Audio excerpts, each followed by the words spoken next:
males ya membahas tentang perkebunan lain. Saya ini kan petani karet, yang saya bahas sebagai petani karet, mengajak bagaimana perawatan di kebun karet ya. Saya nggak melarang. Nanti kalau semuanya saya melarang, stop, jangan menebang karet. Nah, nanti saya dibully, pasti saya dibully ya, pasti itu. Jadi kayak gitu yang saya sampaikan.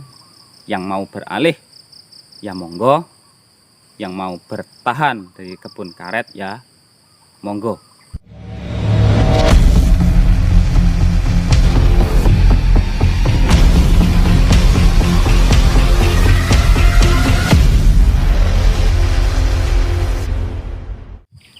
Assalamualaikum warahmatullahi wabarakatuh. Selamat pagi, ketemu lagi dengan saya. Mudah-mudahan di pertemuan kali ini semoga kita semua diberikan kesehatan, kelancaran rezeki, sehat selalu ya. Oke, video kali ini saya akan membahas, ada pertanyaan lagi yang masuk kemarin. Ini tentang, ada pertanyaan, Mas, kenapa sih kok nggak beralih ke petani sawit aja? Karena petani karet sangat merugi ya. Nah, ini pertanyaan menarik bagi saya. Ini untuk edukasi aja ya saya sampaikan.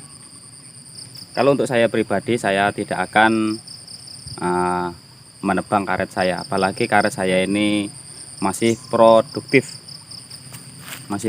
ya.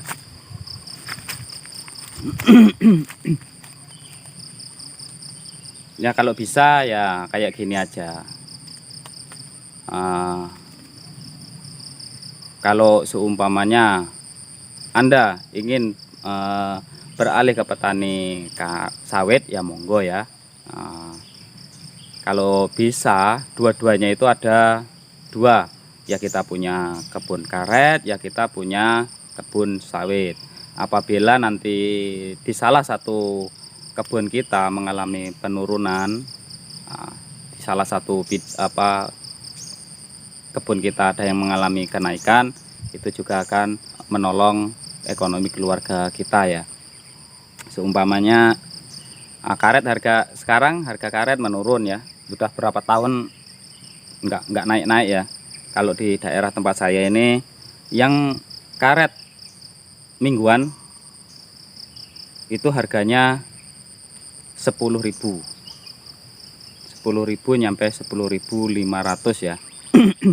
Kalau untuk yang kadar kering, timbunan yang disimpan di kolam atau di air itu mencapai harga 11.500. Kalau untuk setelah lebaran kemarin harganya cuman 9.700. Nah, ini saya jawab, saya tidak akan menebang karet saya. Apa yang sudah saya tanam, itulah nanti hasil yang saya nikmati. Memang seperti saya pribadi ya, pribadi sebagai petani karet mengalami hal yang sama yang semua petani karet keluhkan. Ya siapa sih yang nggak ingin mempunyai kebun sawit? Ya saya pribadi juga ingin ya, ingin juga mempunyai kebun sawit, ingin mempunyai namanya manusia lah. Kita diberi berapapun pasti kurang, yakinlah ya. Diberi rezeki berapapun pasti kita kurang. Itulah sifat manusia, sifatnya kurang terus ya. Betul apa enggak? Pasti betul ya. Nah, jadi kalau menurut saya ini sebagai edukasi ya. Jadi kalau semuanya lebih dari mempunyai kebun karet lebih dari 2 hektar, ya kalau mau beralih ke petani sawit ya monggo silahkan. Tetapi saya sampaikan kembali, kalau bisa ya, sisakan karet Anda ini 1 hektar. Nggak tahu loh kita, lambat laun karet kita ini akan mengalami kenaikan yang tinggi, kita nggak tahu. Terus juga seperti kebun sawit ya, harga sawit juga sekarang melambung tinggi, apalagi sebelum lebaran kemarin mencapai harga 3.000 lebih ya. Kaya pokoknya orang yang mempunyai kebun sawit ya. Jadi kayak gini, nggak mungkin sesuatu yang kita jual apapun ya, pokoknya kebun dari kebun sawit, dari kebun karet, terus cabai, bawang merah, bawang putih, nggak mungkin akan menaiki kenaikan terus ya. Pasti dia akan suatu saat ada mengalami penurunan harga. Apalagi kalau sudah overstock ya. Maksudnya overstock ini sudah stoknya ini melebihi stok ya. Kayak gitu aja. Jadi kayak petani karet, pemerintah kita itu tidak akan membiarkan petani kita seperti saya pribadi petani karet dan Anda semua petani karet nggak akan membiarkan harga karet itu ya segitu-segitu aja. Nanti suatu saat kalau kita dibutuhkan karet itu karet internasional, pasti sama pemerintah akan dibantu. Jadi nggak boleh berprasangka buruk terhadap pemerintah kita. Ya, kita doakan semoga pemerintah kita bisa menolong harga karet kita. Ya, jadi sebagai edukasi ya itu tadi ya, kalau bisa mempunyai dua-duanya. Jadi kalau seumpamanya harga karet menurun, harga sawit naik, bisa menolong ekonomi keluarga kita. Sebaliknya begitu juga, kalau seumpamanya harga sawit menurun, kita masih mempunyai kebun karet, harga karet melambung tinggi, akan bisa menolong ekonomi keluarga kita juga. Nah, itulah jawaban dari saya ya. Saya tidak akan menebang karet saya. Jujur, saya bukan petani sawit ya. Saya hanya mempunyai karet 1 hektar. Nah, ini nanti akan saya kumpulkan sedikit demi sedikit. Saya juga ingin mempunyai kebun sawit. Namanya manusia ya. Itu tadi yang saya sampaikan. Pasti kurang. Ya, kayak gitu aja. Kalau untuk sekarang banyak yang dikeluhkan, pertanyaan yang masuk lagi ya banyak ya. Kemarin itu di komentar YouTube saya ada yang Mas sudah dipupuk kayak gini, sudah malak saya pemupukan, cuman lebat daun tapi getahnya kurang. Ya saya kembalikan bertanya lagi ke Anda, pasti Anda ini melakukan pemolesan terhadap batang karet Anda ya, memeras getah karet Anda. Itu pasti. Kalau seumpamanya nggak pernah Anda melakukan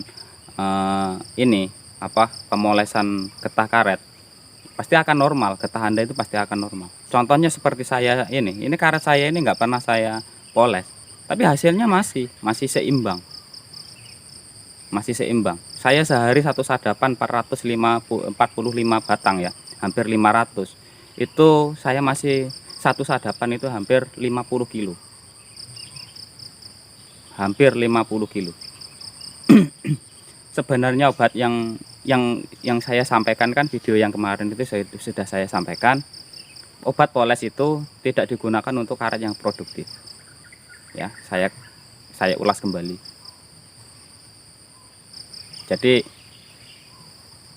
pokoknya rawat karet Anda dengan segi pemupukan.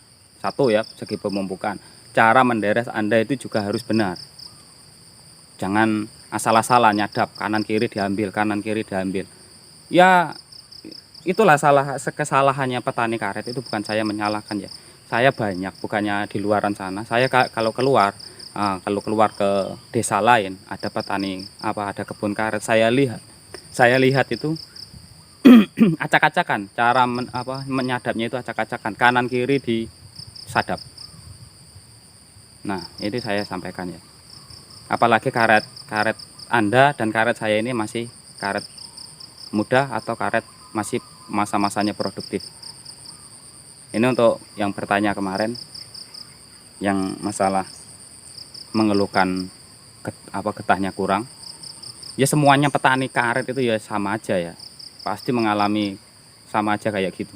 Apalagi penyakit gugur daun ini mulai dari 2021 sampai 2022 ini memang sering ya, gugur daun itu sering. Enggak 1 tahun, biasanya kalau yang tahun-tahun yang lalu itu kan gugur daun itu cuma 1 kali 1 tahun ya, sekitar mungkin bulan 6 bulan 7 mengalami keguguran. Nah, itulah ya yang saya sampaikan, video sebagai edukasi. Ya kalau seumpamanya Anda memang mau beralih ke petani sawit ya monggo, gitu ya. Saya juga ingin menjadi petani sawit, itu pengen, siapa yang nggak pengen, apalagi harganya melambung tinggi kayak gini. Kayak gitu ya. Kalau saya pribadi ya, kalau inginnya ya dua-duanya punya, tapi saya tidak akan menabang karet saya ini, gitu ya. Nah, itulah jawaban dari saya. Kalau memang Anda mau beralih ke petani sawit ya monggo silahkan, nggak apa-apa, itu adalah hak daripada Anda. Nah, saya kembalikan lagi ya, nggak mungkin karet itu akan mengalami penurunan terus-menerus ya. Suatu saat pasti akan melambung tinggi juga, percayalah, pegang omongan saya ya. Ya kalau bisa ya dua-duanya punya, kebun sawit punya, kebun kelapa punya, kebun karet ya punya ya. Itu kalau bisa ya kayak gitu. Nah, kita harus melatih kesabaran batin kita ya, jangan mengandalkan ego. Karet kita mengalami penurunan harga, terus getahnya juga mengurang, terus iri dengan sebelah. Ya kalau memang Anda mau beralih ya silahkan, nggak apa-apa, mau beralih, saya nggak melarang. Nanti kalau semuanya saya melarang, stop, jangan menebang karet. Nah, nanti saya dibully, pasti saya dibully ya, pasti itu. Jadi kayak gitu yang saya sampaikan. Yang mau beralih ya monggo, yang mau bertahan dari kebun karet ya monggo. Kalau bisa dua-duanya punya, itu aja. Nah, ini pertanyaan menarik. Saya akhiri. Assalamualaikum warahmatullahi wabarakatuh.